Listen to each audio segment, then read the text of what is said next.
Hey guys, what's up?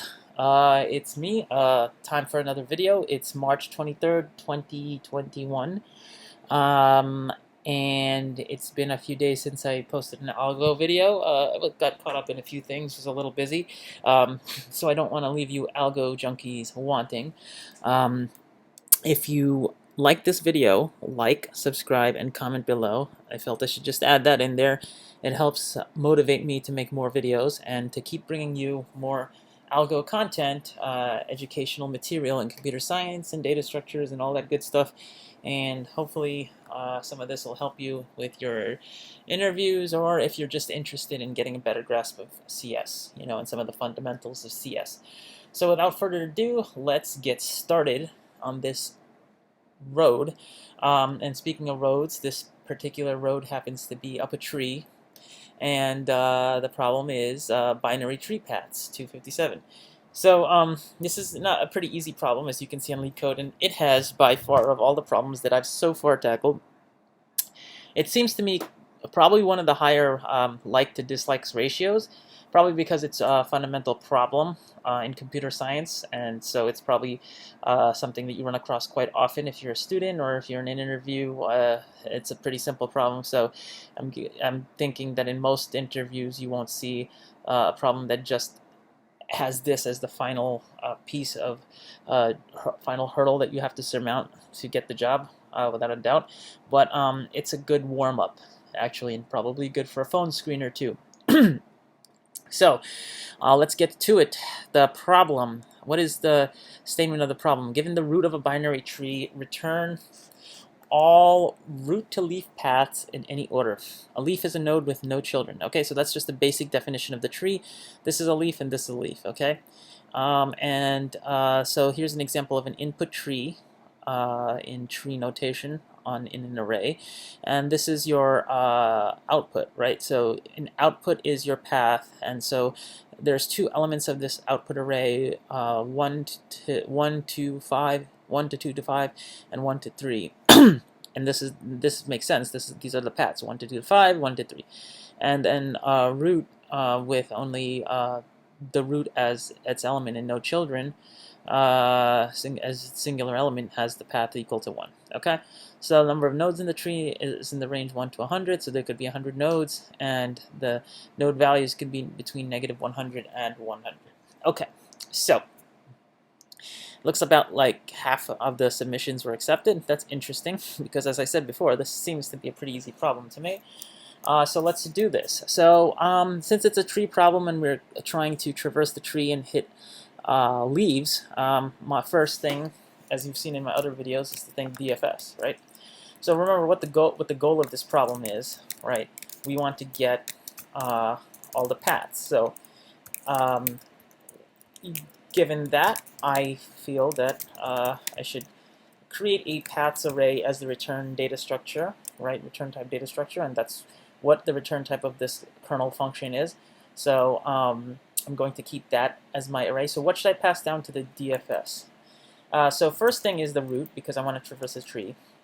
Okay, so the second thing is I want to traverse through a path, and I want to have a different path recorded for each traversal, right? So in a DFS, eventually I'll traverse from root to leaf through every leaf, um, uh, and I'll be able to accumulate every node value into a single string, right? So, and I can do this all separately because string variables are essentially passed in such a way that their reference is to a new string object, so the same as an integer, right?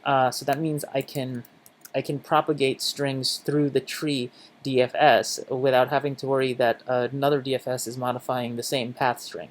Okay, this is an important thing to keep in mind, and I'll give you an example maybe if I have time and if I remember of how this would not necessarily work, but let's just say that this is how it works for now, and then return the paths. Okay, so that's my core, right? That's the kernel input function. Now, what about the meat of this, right? So let's code our DFS. Our DFS is a standard DFS tree node root, string path. So this is the individual path that I'll be iterating, or recursing through. And then I want to have my paths as a variable, and I'll show you while I'm doing this in a minute, exogenously listed paths and accessible to the rest of this function. Okay, so what's the first thing? So first thing I always like to do, if we hit a null on the root, right, if we get to the point where we're not even at a leaf, just return, right? We don't need to do anything at that point, right? We've hit a null, okay? Next, now if root.left,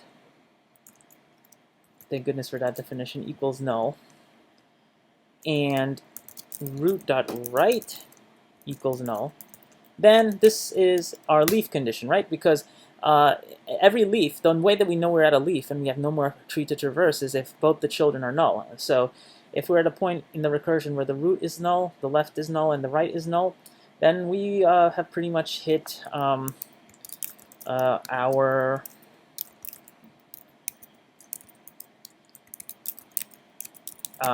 goal, right? Now, why am I writing this? So basically, we need to, and I'm going to write this entire condition and then explain, because it'll make sense once I do that. Okay, path plus equals root.val plus this arrow separator. Okay, so here's the reasoning behind this condition here. So if we hit a leaf, then we add the final root to the path, right? And that's it. We have nothing else we need to do. Okay, we can't recurse any further. We're done with the problem at that point. In fact, we might as well return at that point. So we can put return here. Okay, and in the case where we still have more path to traverse, we want to be able to add the root value and then add this arrow, because the final string output has each of its elements with these arrows separating the numbers, right? The root values of the paths that's being traversed. So that's why we do that, and hopefully that makes sense to you. And then finally, we want to just add our recursion conditions here. DFS root.right paths, and I believe that's it. At this point, so as we iterate through this tree, we should pretty much be done.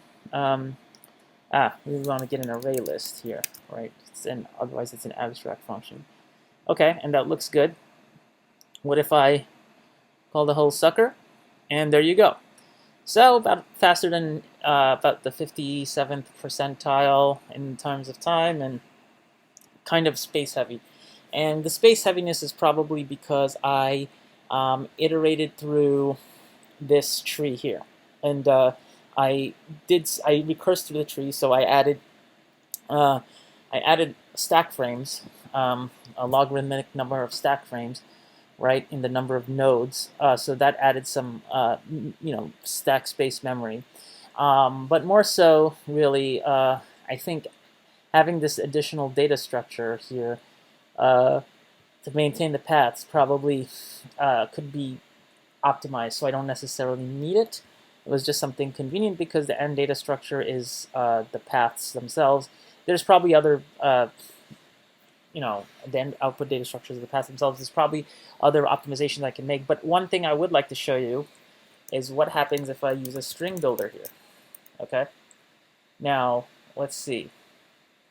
String builder, append, let's see, plus root.val, okay, just adding a string, append, path, dot append, let's add another root.value here. Now let's see, would this return the same answer? And, oh yeah, so line 19 we need to fix up because I need to add a new string builder. Now let me show you. Let's see if this actually has the effect. Incompatible line 31. So we want to convert finally to the string, right? And look what happened here. 1, 2, 5, 1, 2, 53. Output, wrong answer. Why is that the case? Because the string builder is an object. Like normally people say when you want to compose strings or concatenate strings, you want to use the string builder because the string builder doesn't necessarily create a whole new string in memory. It only creates a string when you're actually extracting the string. Otherwise, it's a string like data structure, which you can append characters to. But the issue is that it's a object that's passed by reference, unlike a regular string. So every DFS call is going to have access to the same string builder. So it's something to note that you don't want to pass the same string builder over.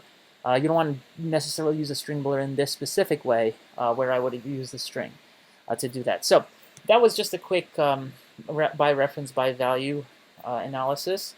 And I hope this was helpful, and I think I'm going to cap it here. Remember, like, subscribe, and all that good stuff. Let me know if you have any questions in the comments, and have a good night.